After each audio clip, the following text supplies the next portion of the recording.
No one ever expected me when I walked in. They were Exactly. like, okay, so when's the engineer going to get here? I was like, "We've been here for 20 minutes. Exactly. You ready?" No one's ever been confused about.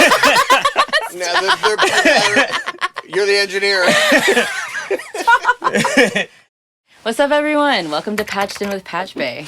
I'm Patch Bay with the legendary Matt Weiss from Weiss Advice, and we're here with Ben Thomas today. What's going on? Thanks for having me. Yeah, so Ben is somebody I've known for a long time now, almost 7 years. He's a multi-platinum recordist, engineer, producer, Grammy Award winning, has worked with such notable artists as Jazmine Sullivan, Lil Uzi Vert, and now Pharrell, as in Pharrell. So cool. Thanks for coming on the show. Really Thank you so appreciate much for it. having me. Thanks for coming. You know, I've been looking forward to this conversation. Right on. So I think we're going to kind of keep it in three departments. And the part of the conversation that's going to be mostly me and you is going to be about career trajectory, I think. You're a really fascinating person to talk to about this because I've watched your career from literally the time you were just getting started up, like no credits, up to the point of having now 2 Grammy Award winning projects that you've engineered and multi-platinum award success, getting brand deals, things like that. And it occurred over what really was not that long of a period of time. No, it's really crazy how fast all this has happened. You know, I did not see the trajectory happening this fast for me.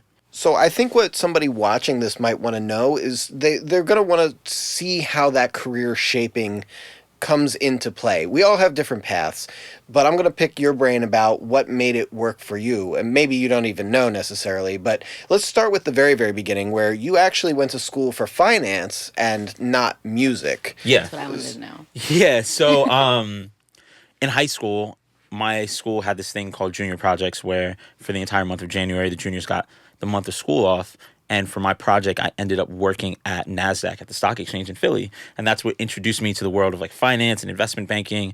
And that's what I wanted to do. When I found out about like being an analyst at Goldman or Morgan Stanley, like that was my goal. I was like, I'm going to graduate college and I'm going to go work at Goldman and go work on Wall Street. Like that was my goal. You've done a really bad job. I've done a terrible job. Yes. How'd you end up in music? Yeah. So I think I came to music through the path of loving computers and loving audio.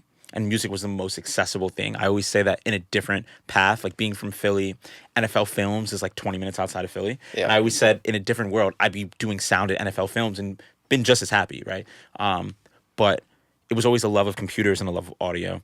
I've been making music since I was a kid. I learned to play bass and learned to play guitar. And then that led to learning production, recording friends at school. I eventually went to Grammy camp in high school. And then I built a studio in my mom's basement. By the time I went to college, I was walking 2 paths at the same time. So it was music and it was business at the same time. So I was interning at a wealth management company in Philly and I was interning at a studio in Philly. So I would like go to class, go home, put on a shirt and tie, take the train downtown, go and make spreadsheets, come back, change my clothes, go to the studio all night, clean the floors, run to the store, all that stuff. Ultimately, the break was I got out of wanting to do finance and into consulting. I ended up getting a job offer from Deloitte. I accepted the job offer. I deferred the offer for 7 months because you were able to do that. And I just was like, I'm going to get in. I had a little bit of traction in college. I had already worked with Jazmine Sullivan and Ty Dolla $ign and stuff in college. I'd worked my way up from intern to head engineer at 2 of the studios in Philly. And I just like gave it a try. And I wanted to quit and I wanted to take the Deloitte job. And my mom was like, nope. So yeah. It was your mom. It's my mom. Yep. Wow. Wow. So your mom my mom did not. That's not the story you normally get. Yeah, no, it's my mom. Wow. This is an interview about you, but I got to share this because this is very when I told my mom that I wanted to pursue music, she said, "I really don't want you to do that." I said, "Mom, trust me, I will succeed." And she said, "I know, that's what I'm scared of." So that shit, I still have nightmares about that. Yeah. Well, I think my mom was down because it wasn't. I didn't go from nothing to like, I want to make music. I had been making music since, at this point, it's 2000 and I graduated college in 2018. But I had been making music and recording and producing since 2010. So she saw like the progression. It wasn't just like zero to not, like it wasn't nothing to something, you know, it was, she had seen the progression up to that point.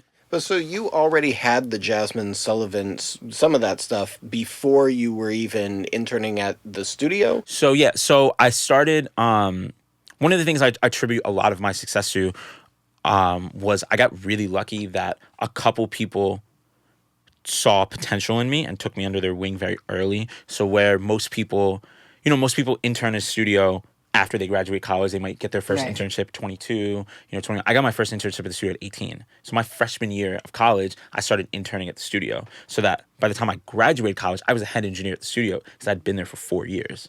So I got the Jazmine Sullivan opportunity between my sophomore and junior year of college. So I started working with her when I was around 19. So I worked with her from the time I was 19 to probably about the time I was 22. And how did that connection come about? My first mentor, a gentleman named Anthony Bell, I worked at his studio, and one day... Shout out to Aunt Bell. Shout out to Aunt Bell. Yeah. I had been interning at his studio, and one day he just picked me up from school, and he was like, hey, I need you to go to Jazmine Sullivan's house. I bought her a computer. I bought her a microphone.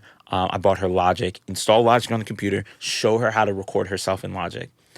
And I tried to show her, and she just was not picking up on it. And so I just took a risk, and I was like, hey, if you don't want to record yourself, you don't want to do it in the studio, here's my phone number. Call me anytime. I'll come back. I'll record you whenever. I didn't hear from her for a couple weeks, and 1 week she just called me. She was like, yeah, I'm not doing this. Can you come? That's kind of how that relationship started. Yeah. All right, so there's two big gems in there that I wanna stick out here.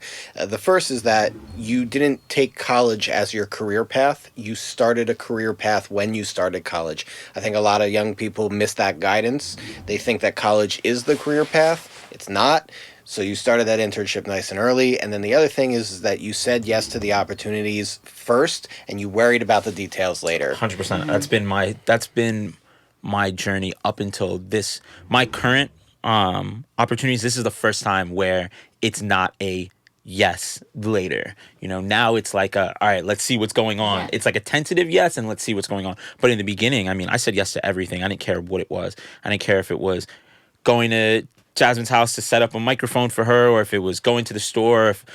I'm the best floor mopper ever. I had those floors in the studio shining. It didn't matter. I could have been recording somebody all night and I was still shining them floors. Like, it didn't matter what the opportunity was. I said yes to everything. People notice that, though. They definitely see your work ethic in a lot of different ways, I think. And when you do things like that and you go above and beyond, it gives them a reason to put you in different positions, too, because they trust you and they trust that you're going to make the Well, it was floors the only this thing. is nice, you can. When I started working around people who had more credits, had more skill, more knowledge than I did. So what could I do? I could outwork them. I started with a class of interns and I outworked all of them. And then I used my youth and understanding of computers. When I started working at the studios in Philly, I was like, all right, what can I do to differentiate myself in these situations? I was like, I'm going to learn everything about the computer and as much about Pro Tools as I can, so that if something breaks, you have to call me. And now I'm here. And now you're seeing me and you're seeing me more around, and now I'm getting more opportunities. And that's how I got some of my first opportunities, That is such an unbelievable gem too. So that is if you can't outclass somebody, you can still outwork them And make yourself imperative. and make yourself Yes. indispensable. Yes. And then getting that work ethic, like, now it's just it's a nice tool to have in my back pocket. I don't use it as much as I used to, right? But I know that if it comes down, I know I can work 60 12-hour days in a row. I don't want to do that. You can. It's nice to have that tool to pull it out when I need it. But that's because I trained it over years, Okay, so how did it come to be that you were working with Uzi? So the Uzi thing is very interesting. Now that I'm about a year and a half removed from it, I can reflect on it and say that when I used to tell this story, it would just be like a luck thing. But I think it's that there's two different types of luck, right? There is the luck of, like, you happen to be walking down the street and there's $100 on the ground, you pick it up. But then there's also created luck. I heard, I think it was Naval Ravikant that said this, where there's a type of luck that you get from if you become the best underwater diver and somebody happens to stumble on treasure, well, their luck is now your luck because you're the only person that can get it, right? And that's how the Uzi thing came about for me. I worked to become the best engineer in Philly so that when some people that I knew, these producers like the Working on Dying collective that had been working with him, when he needed a new engineer, the only person they could call was me because I had become the best. Yeah. So their luck became my luck, right? So that's pretty much how it happened. the Working on Dying guy, specifically Oogie Man. He's one of their producers. He reached out to me one day. We had the same management for a while, and the same management, same lawyer, whatnot for a while. And one day he just reached out to me, was like, "Hey, need you to come." This was like right at the beginning of COVID, and he was like, "Hey, I need you to come to my house tonight and record Uzi." And at first I said no, and then my lawyer called me and cursed me out and told me I had to go. And then I went, and I thought I was just filling in for a day, and I was with him for 3.5 years. Wow. But I think that, like I said, if I hadn't spent those years of working, then that call wouldn't have come. It's so the I can say that it's opportunity. luck, but it wasn't really luck that it Yeah. happened, you know? It's a lot of preparation. Meaning the opportunity. Yeah. It's the specifics of it being Uzi in particular that may or may not have happened in this cosmic timeline, but something eventually does happen when you are prepared and putting yourself in that situation for opportunity to present. Exactly. Exactly. Super dope. That's Yeah, awesome. but that's pretty much how it happened. I was just willing to go, and I just kept going over to the house every day, and yeah. And then how did the relationship kind of develop between you two? I mean, in the beginning, I didn't think he didn't really talk to me at the beginning. There was a time where I had to prove myself, prove my skills. He didn't know me. He didn't know who I was. Like, he didn't know if I was trustworthy, if I was gonna, he was always had a problem with leaks and stuff. So Uzi didn't know if I was gonna leak all his music.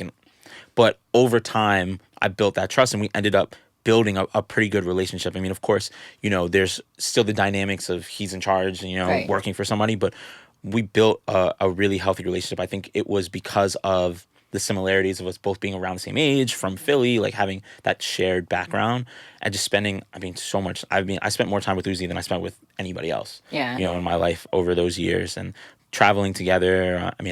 I remember a time where we went to the Super Bowl in Tampa, where it was the Chiefs and the Bucks, the one that was like in Tampa during COVID. It was just the two of us. It was the two of us and like security, but there was no friends, no assistants. I played every role.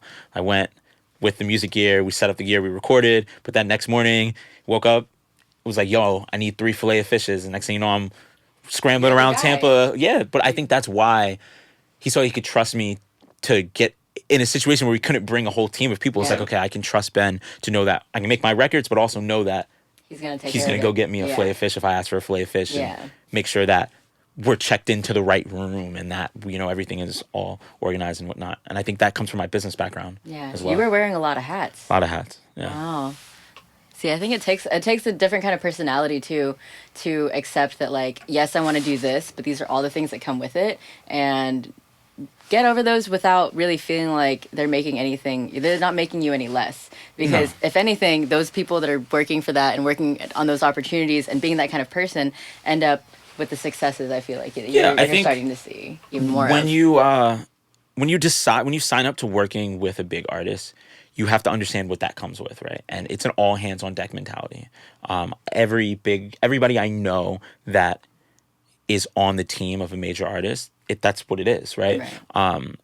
As you get to the higher level artists where they have bigger budgets, and like even in my current situation, there's very defined roles because there's a large team of people. But in that situation, like, I was willing. I think that's always been the highlight of me for my career. Is I'm willing to go do the extra mile because I know it's going to pay off eventually. Does it ever feel more like family or more like business? Or did they ever get intertwined at all? I think the music industry is very casual, right? We wear whatever we want.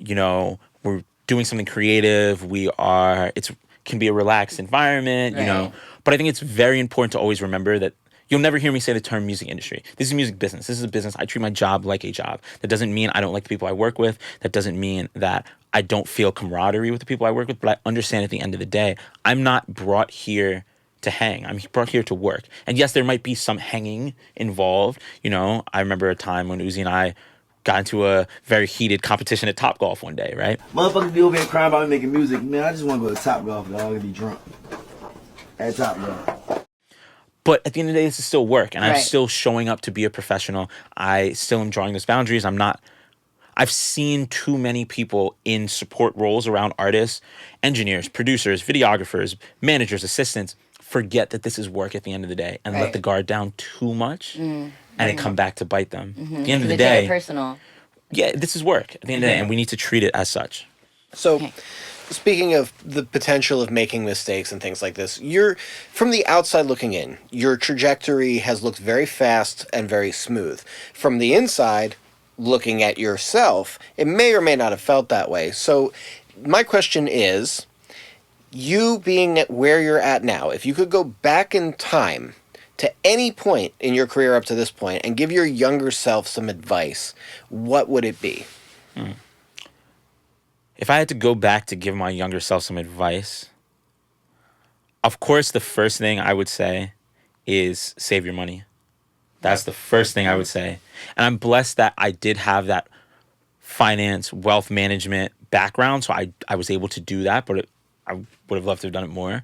I think the other thing I would have told my younger self to do would have been to try to align yourself a little bit more with artists that you believe in that are coming up. I did that a little bit, but I think something that makes my path unique is I was kind of an opportunity hopper, right? A lot of other engineers that are my age or even a little bit older that are becoming more prominent now, their story is like, I linked up with so-and-so artists early on.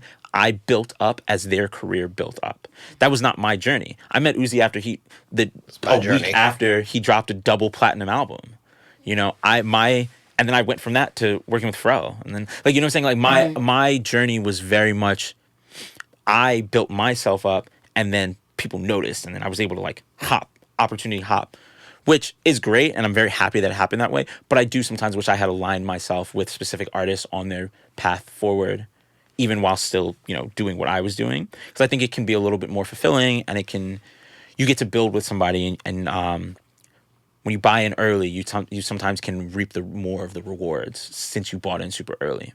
But I don't regret anything that I've done. I'm very happy with how my journey has gone. But I think those two things I would tell my younger self. And I think I would tell my younger self to enjoy it a bit, you know? Enjoy the journey. Yeah. I remember some of my older friends. I have a bunch of friends back from Philly that are, you know, anywhere from like 11 to 20 years older than me, right? I got kind of brought into I got brought into a friend group that was like a bunch of older guys who have been mentoring me for years. And when I was in college, they used to always tell me, they're like, you're doing too much. Like, chill out a little bit. Like, it's okay to go to that party. You don't need to like shun every social outing. And I didn't believe them. I was like, you guys don't know what you're talking about. And I just turned it all down for years. And I think that I could have ended up sitting here with y'all having the same conversation and gone to some more social outings and made some more friends in college and whatnot. Yeah. But here we are. So, you know, we went through it. We went from the schooling, the interning, the engineering, the big star engineering. Now with Pharrell, shout out to Mike Larson, who's Pharrell's engineer main guy, who's been with him for years. So working with a really, really great person on the engineering front. 100%. Mike's amazing. So good camaraderie there. So I think at this point, I want to kind of pass it more to Patch, and we're going to talk more into the nitty gritty of the actual production process, the recording, the engineering, the artistry of it. So Patch, that's on you. Okay, so I'm excited because I didn't know that you played bass and guitar and all that. What instruments do you play overall? Play is a strong word. I play the computer. I love that. That is my instrument. To me, I look at the first chair violinist in an orchestra, and I've put just as much time on learning the computer as they have put in on learning violin. That is my instrument. It's just as much of an instrument. Yeah. That's my instrument. That's what I play. But I do know how to play the bass. I know how to play the guitar. I know how to play the drums a little bit. What's your most favorite? A little bit. Bass was my first instrument. That was the thing that if you were like, yo, we're going on stage right now, like, that's the instrument I'm going to grab. That's the one I could, like, that's the one where we could actually say I know how to play. Okay. How often are you producing these days? Not as much as I would like to. What I've learned about me as a producer is I am not the type of producer that can sit in this room and make 50 beats a day and send them out to people. That's not my skill set. My skill set comes from two things. It's one, the tens of thousands of hours of sessions I've done. And two, I wouldn't consider myself an idea generator. I would consider myself an idea finisher. Right, okay. So I love doing sessions with artists and writers, can come up with ideas really quickly. I also love when people come in and they're like, hey, look, I got this song, piano, vocal, or guitar, vocal, and then I can build the whole rest of the song out. So, I mean, of course, sometimes I make beats when I have ideas, but I'm more so when I'm in town doing sessions with writers and artists and stuff like that. The collaboration of it is like where the magic is. Yeah, that's my skill. That's my strength rather than making loops or making beats all day. Okay. I was going to ask, has there been a big difference between working with artists that like the singers like Jazmine Sullivan and rappers in general? Like, do you have a different process in the studio? No, I treat every single session exactly the same. I use the same template. I approach every session exactly the same because I learned very early on that you can't approach this like, if Beyonce walks in, I'm going to act X way, and if somebody else, I'm going to act Y, because you don't want to treat your skills and your energy like a light switch, because sometimes you flip the light switch and nothing happens. Right. And now you look crazy. Well, also, they're probably coming to you because they know what you're doing for someone else. They want that from you. Yeah, I treat everybody the same. I treat everybody with the highest level of service. I mean, when it comes to rappers and singers, they are writing the same way nowadays. You know what I'm saying? You're right. I'm the notepad for them. Yeah. You know, so you'll hear these stories, so-and-so doesn't write their raps. Well, they don't need to write their raps because we're working them out in real time. Right. And singers are doing the same thing. So I approach everything. The only difference in the template is sometimes I open it up and I bypass all the auto-tune, and sometimes I don't. Okay. You know, it's still all the same for me. Okay. I love that. Yeah, 'cause I'm one of the ones that asks to have the auto-tune bypassed because it'll mess with me. But I think that there's a lot to be said for just like working in different genres. Do you have a favorite to work within, or is there one that you just feel like time passes by so fast because you're just enjoying your session so much? Surprisingly, I love pop music. That's what I grew up listening to. That's what I grew up loving. You know, I still remember the first time I heard Katy Perry's Teenage Dream album, and like that's what I love. Written by my favorite writer. That's what I love. That's the stuff that, like, when it comes to production, what I want to work on, it's that. Okay. Probably that's first. Afrobeats is probably second. Okay. Between the two of those.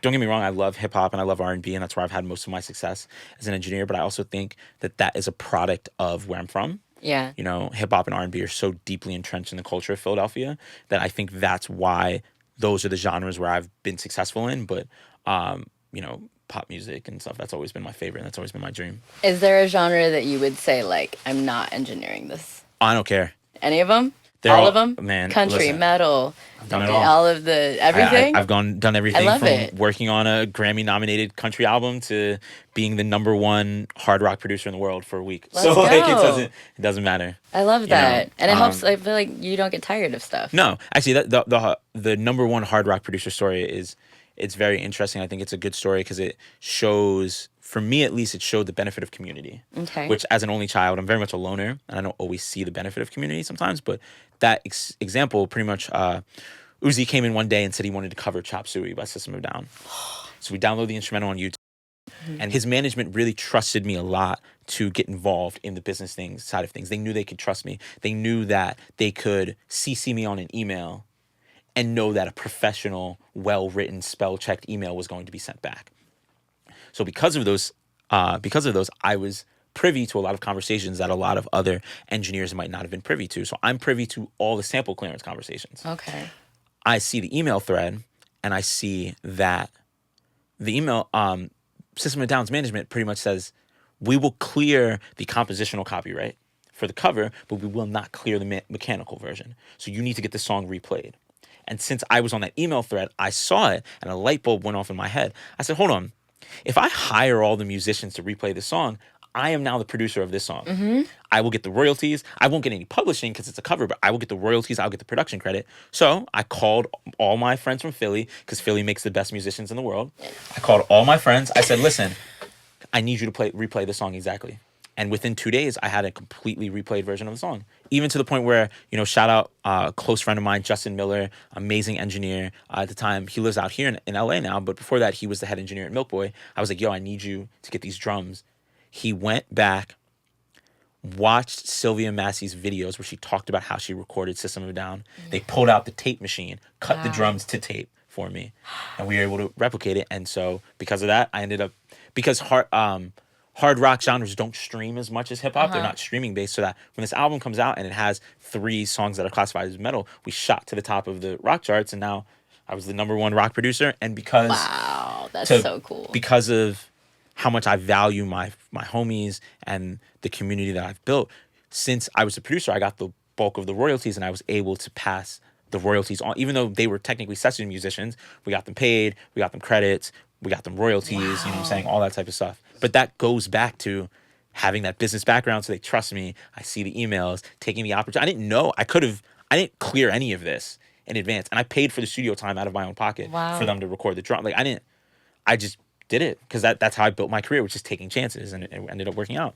Just getting it done. Just getting it done, yeah. Is there anything or any moment that's kind of removed or kind of pushed back the curtain for you and kind of made you understand the matrix that is music business and music industry? Yeah, I think there's two things that I can think of that made me understand the music business and pull the curtain back.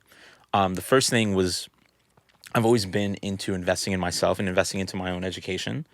And when I really started doing that, when I really started diving into the pure mixes and the mix with the masters and the Weiss advice and everybody who makes so much content, especially the people who had been doing this for a long time, that showed me like, okay, this is the path. This is how you do this. This is how records are made at a high level. And it gave me something to learn from, because frankly, I'd never met anybody who'd really made a song Right. ever until I got into this, right? And so being able to see that and learn from it, that helped.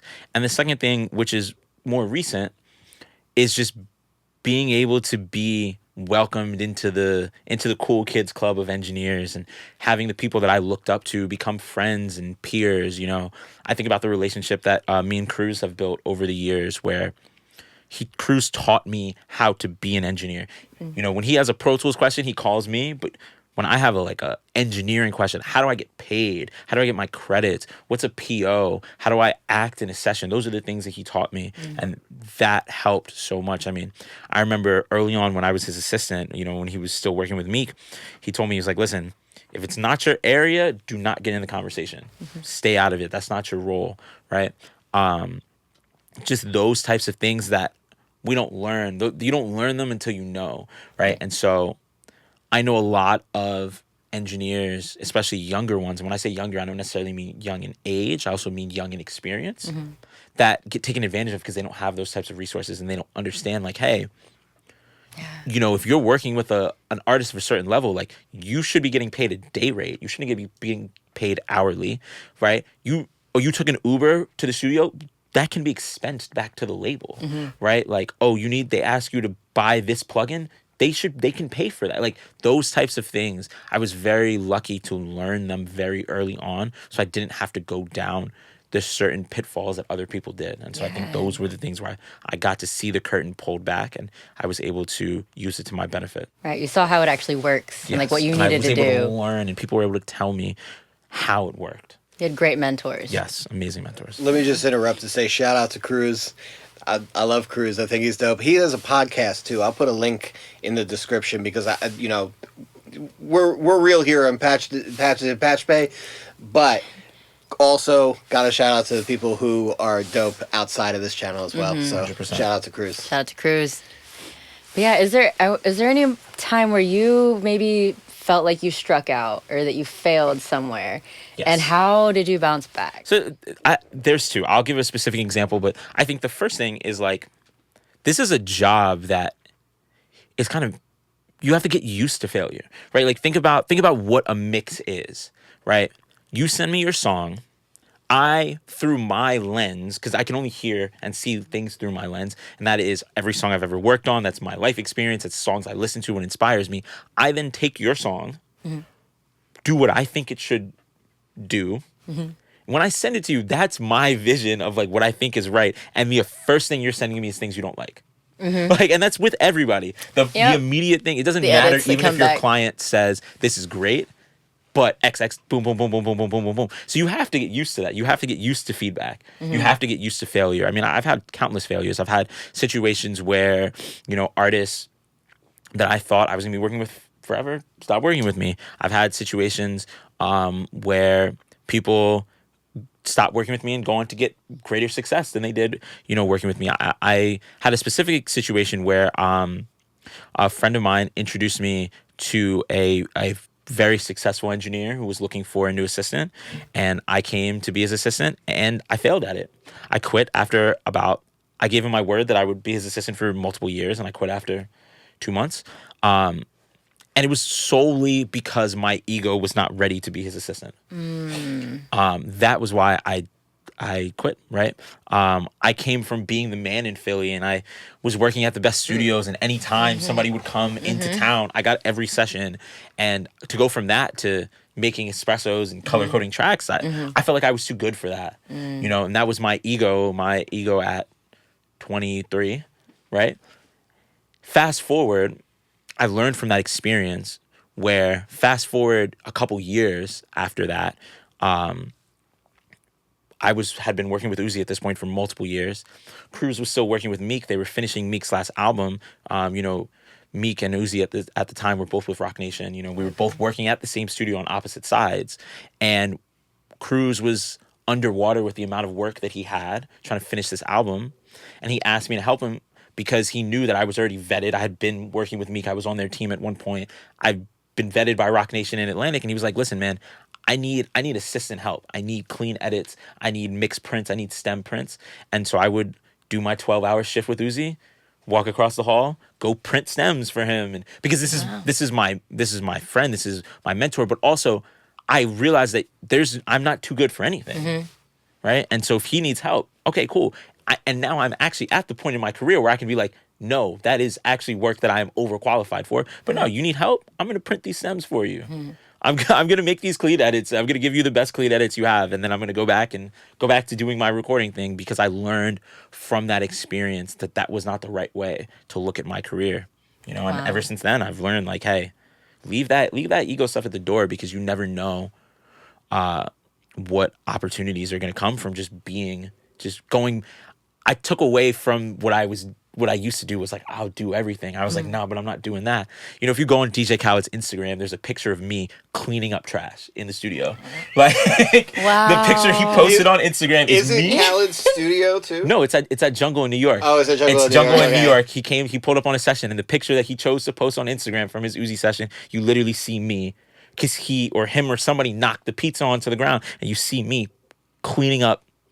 Mind you, I have a cast on my leg up to my knee, so I can't walk. But I'm like picking up because I'm not too good for anything, and I had to be humbled in that experience to learn that. And I would say there's a lot of times too where just being humble really benefits you in the long run because you get to build that relationship and that sense of trust with people, and then they get to see you. Nobody ever points to somebody and says, "Fuck that guy, he's too humble." Right, and I was gonna You say know? one of my favorite engineers I was at Westlake. Record plant actually, and I remember the engineer had like the flyest outfit on, decked out, all designer, and this was, you know, my first year in LA, and I'm like, oh my god, even the engineers got all Supreme, oh my god.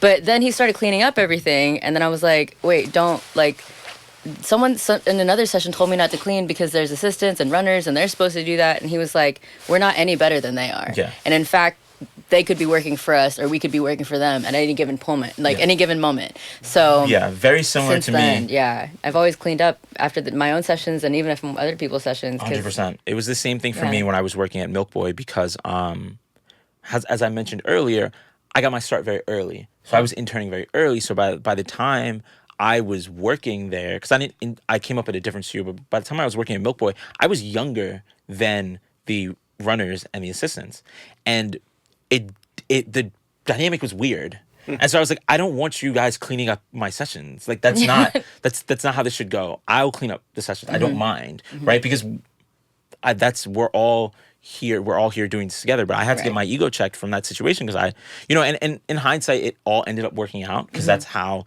going back to Philly is what allowed me to be available for the Uzi opportunity. But it was not the right way. I was not too good to be doing anything. And then I tried to frame it so that it looked like it didn't work out because of something that the person I was working for did, but it ultimately came down to me. I was the one that needed to get my ego checked, and that's not the right way to go. I mean, that's things. Growth, recognizing it. 100%, You know, yeah, 100%. Well, what tip or hot take would you give for bouncing back from failure? So, the way I look at it is the wins, you can't get obsessed with the wins, because in this industry, for us behind the scenes, there are way, way, way more losses than wins, right? Like my entire career is mostly built off of, I have one song that I'm pretty sure almost everybody's heard. Probably 2 or 3 other songs. I'd say, like, if you're into hip hop, there's probably 2 or 3 in that. If you're into R&B, there's probably 2 or 3 in that. We're talking about at most 8 songs, and I've worked on probably 8,000. Like, so, between ones that have been released and ones that haven't, right? So you can't, if I let every single win make me feel amazing, then I'd feel bad most of the time, because they're mostly all L's, right? Yeah. There's more songs that are like, I thought that this was going to be the one. Yeah. And no one ever heard, And then no one ever heard it. So I think, Sometimes your favorite one doesn't make the album. yeah, all the time. No, Most of the time. most of the time. Most of the time, your You favorite get one the doesn't release make the party album. like, but when? Exactly. So that's how I've always looked at it, right? I try to just enjoy the journey. I try to think about the things that I can control. Well, what can I control? I can control 2 things. I can control treating people with respect and kindness, and I want my reputation to either be, you have good things to say about me, or you have nothing to say about me because you don't know me, right? I can control that, and I can control the most important thing to me is getting better. That the best session or the best song is the most recent. The best mix is the most recent. I think after a while, it moves away from being the most recent, because now it's like the most recent with good source material, right? But like outside of that, like I can control how I carry myself, and the fact that I genuinely believe that I'm getting better at what I do every month. I can see that I'm getting better at what I do, and those are the things I control, and that's how I bounce back from the failures. Oh my gosh, I love that, and it totally segues into my next question. Yeah, let's do it. That's it. So, you've done so many things, and I would say, just like generally speaking, a short span of time, and you've outwardly shown a lot of success in different genres. So, what does that mean, like, for you now? What are you doing to continue growing? Because you say you're getting better and better and growing every year. What does that look like? For me, it looks like, number one, continuing to get better. Okay. I've been presented with an amazing opportunity, and just giving my all to that, and giving as much as I know I can receive. It also means branching out and continuing to build my brand, continuing to endorse products and companies that I believe in, continuing to do education and helping to pass along knowledge, because, as I said, I've taken so much out of the knowledge pool. I need to put things back. Continuing to hopefully just start to be the voice for the younger engineers, the new version of engineers that's coming up, the version of engineers that look like me and you. That's what we're leaning into. We have, I think about, the Black engineers and the women engineers, the engineers of color. Like, this space was so guarded from us for so long, right? Because there was a union and lab coats and everything. Yeah, but even deeper than that, it's like learning to record a song takes a different type of investment than learning to make a beat or learning to write or sing does, right? Like, you can download a cracked version of FL and make a beat, but if I want to record a song, I need a microphone, I need headphones, I need... Oh my God.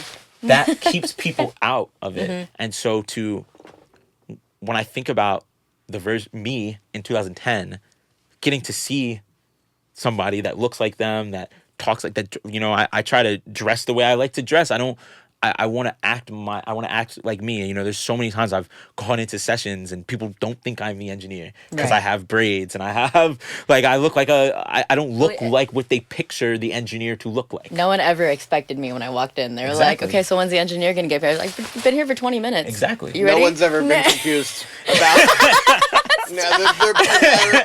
you're the engineer.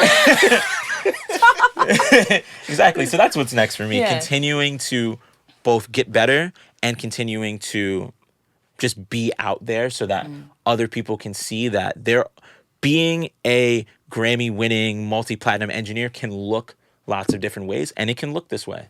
I love that. Thank you, everybody, for joining us. Ben, thank you so much. Thanks for having me. This has been Patched In with Patch Bay here on Weiss Advice. with Ben Thomas. Thanks for having me. Let's do it. And we will catch you next time. Yeah. you.